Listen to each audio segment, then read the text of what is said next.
Y hablando de manifestaciones de la fuerza extremadamente rápidas y explosivas, bienvenidos a entrenamiento pliométrico.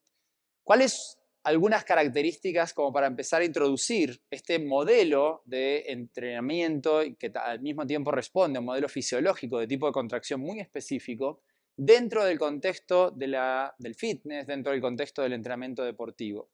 Cuando hablamos de entrenamiento pliométrico, hablamos nada más y nada menos que una de las formas de contracción muscular que cuando logramos que justamente embone y lo hacemos exactamente como debe de ser, produce grados de tensión muy por encima de grados de tensión generados cuando solamente la contracción muscular es concéntrica, excéntrica y ni hablar cuando es isométrica en forma aislada. Entonces, hablamos de una forma de expresión de la fuerza, de máxima expresión de velocidad y potencia, sumamente utilizada en todos los deportes donde alguien le quiere ganar a alguien más, pero ese ganar tiene que ver no con el endurance, sino con la reacción rápida, los cambios de dirección, la saltabilidad, los saltos en horizontal, etc. ¿Qué es lo que sucede cuando yo quiero llevar el entrenamiento pliométrico hacia el mundo del fitness, hacia la construcción muscular? Uno de los elementos que tenemos que ver es cuál es el objetivo, cuáles son los beneficios, cuáles son las adaptaciones y cambios estructurales, y entonces a partir de ahí decidir si lo voy a utilizar o no lo voy a utilizar. Vamos a empezar por lo básico. Una vez que definimos que este ciclo de estiramiento-acortamiento, este régimen de contracción muscular es dentro de la manifestación de los tipos de contracción muscular, de las más explosivas, de las de mayor producción de tensión, lo que viene ahora es acercarnos un poco a ¿y eso qué? ¿Y qué beneficios me va a dar a mí? Bueno, si sos un individuo que practica una actividad física llamado deporte, donde hay una federación, hay reglas, y por lo general cuando uno compite o practica, le quiere ganar a alguien más, y ese ganar significa moverte rápido, estamos hablando de fútbol, hockey, rugby, cualquier deporte que tenga que ver con expresiones explosivas, este tipo de entrenamiento tiene necesariamente una importancia mayúscula dentro de la planificación. Sin embargo, cuando lo que a mí me interesa fundamentalmente es la construcción muscular o la pérdida de peso, este tipo de entrenamientos pueden ser coadyuvantes, pero no necesariamente se llevan una parte prioritaria. También tenemos beneficios asociados del entrenamiento pliométrico a todo aquello que tiene que ver con los tratamientos, fundamentalmente en personas que ya desafortunadamente padecen de alguna disfunción a nivel ósea.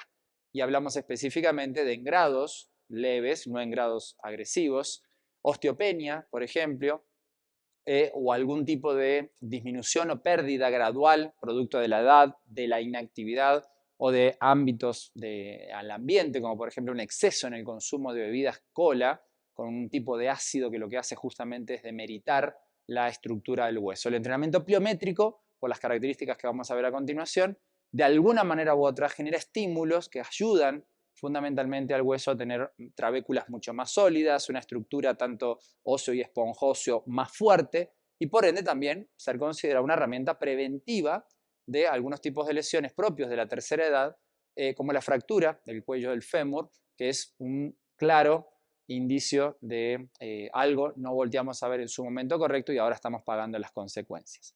Así que ventajas múltiples, pero la más importante, aceleración, explosividad, mayor alcance en saltos verticales, en saltos horizontales, mayor explosividad, etc.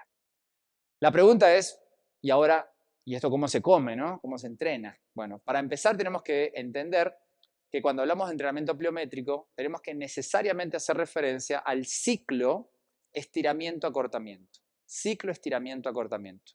En el entrenamiento pliométrico, y veníamos hablando en las cápsulas anteriores sobre la importancia de discriminar los regímenes de contracción muscular o tipos de acciones musculares, veíamos al excéntrico, que es cuando la resistencia, mi objetivo, perdón, es desacelerar la resistencia, ¿no? La resistencia lo que genera es un aumento o separación de los puntos de origen e inserción. Habíamos hablado también en su momento del concéntrico, todo lo contrario, es un acercamiento de los orígenes de inserción de origen e inserción. Y ahora lo que tenemos que ver es qué pasa cuando inmediatamente de un régimen se sucede el siguiente régimen de contracción. Entonces, ¿de qué estamos hablando? Pongamos un ejemplo. Yo intento llegar lo más alto que pueda en un salto vertical, comenzando, por ejemplo, desde esta posición. Es una posición estática, estoy a media, en una sentadilla, un cuarto de sentadilla, voy a saltar desde esta posición y marco una posición arriba. Muy bien. Ahora yo puedo hacer esto otro. Salgo desde arriba, agarro como quien dice vuelo y luego voy a saltar. En pocas palabras, y siento que salto más. Pero ¿qué es lo que sucede si yo puedo empezar a emplear una altura todavía un poco mayor, con una caída también bastante agresiva e inmediatamente infligir un salto? Es decir, estamos hablando de empezar en puntas de pie. Mi altura, potencialmente, y si estoy bien entrenado en régimen de entrenamiento pliométrico, podría ser aún mayor. ¿Eso quiere decir que si cada vez me subo de algo más alto y me dejo caer, voy a saltar más alto? Definitivamente no. Hay un momento donde más no es mejor, solo mejor es mejor, y vamos a explicarlo en la siguiente manera. ¿Qué pasó con mi cuádriceps cuando yo iba en la fase excéntrica? Bueno, en el primer escenario, mi cuádriceps simplemente se estiró, hubo un acúmulo de energía potencial elástica, ¿vamos bien? Pero luego pasó cierto tiempo, esa energía se convirtió en temperatura, se transformó en otra forma, pero no tuvo nada que ver con la contracción concéntrica, que fue la única que me permitió llegar arriba. Por lo tanto, pasé de una posición de estiramiento, la sostuve, la sostuve, la sostuve, y luego, ¡pac!, rápidamente acortamiento. Ok, produje tensión. Súper. ¿Qué pasa en el entrenamiento pliométrico? En el entrenamiento pliométrico, yo voy a pasar rápidamente de una contracción a la siguiente en milisegundos. Es decir, mi fibra del cuádriceps, cuando yo vengo cayendo, hacen contacto con el suelo, colapsan, absorben energía de una manera rápida y luego rápidamente lo que hacen justamente es la acción opuesta. Es decir, acá tengo mi cuádriceps, vengo cayendo, se estira rápidamente y como el efecto de esta misma banda, así como se estira, se contrae, se estira, se contrae. Tiene que ser rápido, tiene que ser un régimen de transferencia de milisegundos. Eso en esencia genera dos tipos de mecanismos que permiten un incremento en la capacidad de tensión justamente cuando llego a la fase concéntrica. El primer mecanismo es elástico. Acuérdate que los músculos no están flotando por ahí, en una gelatina, los músculos están, de alguna manera u otra, si los llevamos a la unidad contráctil, esos sarcómeros, se encuentran embebidos, se encuentran insertos, inmersos en una otra cantidad enorme de proteínas, hay más de 100 proteínas metidas adentro de un músculo, y ellas tienen capacidad justamente de poder acumular, ¿no?, y poder generar una exposición contraria de energía elástica. Adicional, en las propias proteínas contráctiles, si nosotros analizamos la cabeza de miosina, por ejemplo, y el bastón de miosina, es decir, del cuello de miosina, también tenemos capacidad de almacenar energía en esta forma. Esa energía es justamente la que cuando yo caigo y mi músculo cuádriceps se estira, se almacena e inmediatamente después se transfiere hacia el régimen siguiente, que en este caso es el concéntrico. Factor número 1. Factor número 2. Cuando yo tengo el cuádriceps en esta posición y al cuádriceps lo someto a un estiramiento rápido, como el que acabo de hacer, un estiramiento explosivo, el cuádriceps se estiró. Pero se estiró de manera tan rápida que inmediatamente activó un reflejo que ya lo habíamos mencionado en algún momento, el reflejo miotático. Por lo tanto, el reflejo miotático le envía una orden al músculo y esa orden, ¿cuál creen que es? Contráete. Por lo tanto, al caer y estirar, inmediatamente viene una orden refleja de contracción y justamente esa orden refleja de contracción se solapa con mi orden voluntaria de intentar llegar al salto. Entonces, ¿cuál es el resultado final? Obtuve la sumatoria de energía elástica acumulada y transferida. Acción refleja derivada de haberlo estirado rápidamente y nuevamente contraído. Y una acción voluntaria que lo que indica es hacia dónde me quiero ir, qué tipo de contracción quiero. Cuando sumamos las tres, claramente lo que encontramos es un régimen mayor. Por lo tanto, lo que te voy a mostrar a continuación ya no son ejemplos de pliometría, donde me dejo caer, ¿vamos bien? Este ejercicio le llamamos el drop, donde yo me dejo caer de una superficie y voy hacia arriba, sino fundamentalmente pliometrías que clasifican dentro de los 5 grados en pliometrías de grado 0 y grado 1, que son pliometrías extremadamente amigables para empezar a entrenar, que es exactamente lo que me gustaría ahora, cómo sentamos las bases.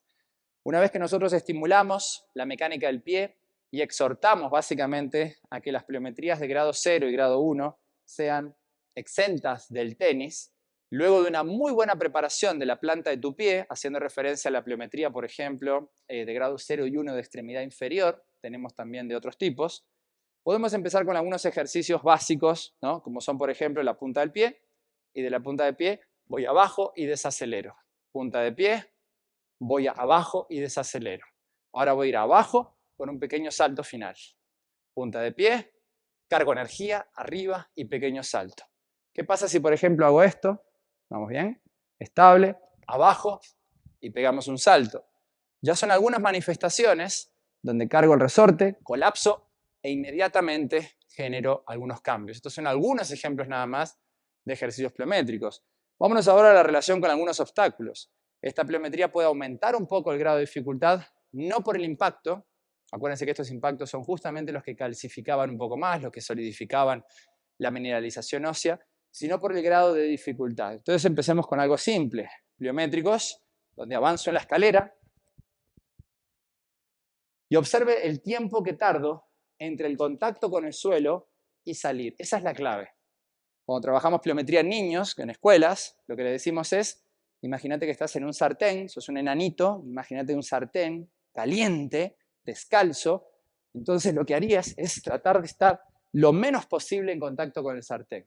También tenemos pliometrías un poco más independientes, donde los segmentos hacen cosas diferentes, pliometrías donde ya no me muevo de frente, sino extremadamente de lado, pliometrías donde puedo, por ejemplo, coordinar diferentes tipos de trayectos, y eso es lo que enriquece el entrenamiento pliométrico.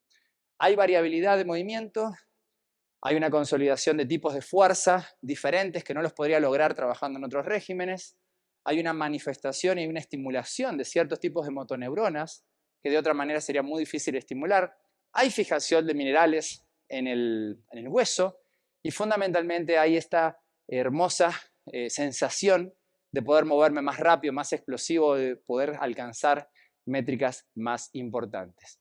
¿Qué es lo que te garantizo? No va a suceder con la pliometría, no va a suceder una hipertrofia masiva, no vas a competir en ningún concurso de culturismo haciendo entrenamiento pliométrico, como tampoco vamos a bajar demasiado de peso por la sencilla razón de que no es un método que requiera ni siquiera hidratos de carbono y grasa en cantidades bestiales, porque es tan corto el régimen de entrenamiento de cada una de las series que por lo general su sustrato energético por excelencia es la fosfocreatina. Por lo tanto, para aquellos que estamos únicamente abogados o que tenemos en nuestra cartera de clientes gente hacia la pérdida de grasa, está bueno que lo hagamos, tiene algunos beneficios, pero definitivamente metabólicamente podemos utilizar también otras herramientas. Amigas y amigos, si este pequeño tutorial introductorio súper sobrevolando el área de la pliometría fue de tu agrado, seguinos, ingresá a nuestra página de Fitness and Health Institute porque tenemos una certificación completa y tenemos de hecho más de una certificación, no solamente de entrenamiento pliométrico, sino también entrenamiento de la fuerza, en el cual vas a ver mucha más información, o continúa acompañándonos a lo largo de estos tutoriales donde vamos a estar compartiendo también cosas bien interesantes. Soy el profesor Jorge Rodríguez, docente de Fitness and Health Institute, y te doy las gracias por tu tiempo y tu atención. Nos vemos prontito.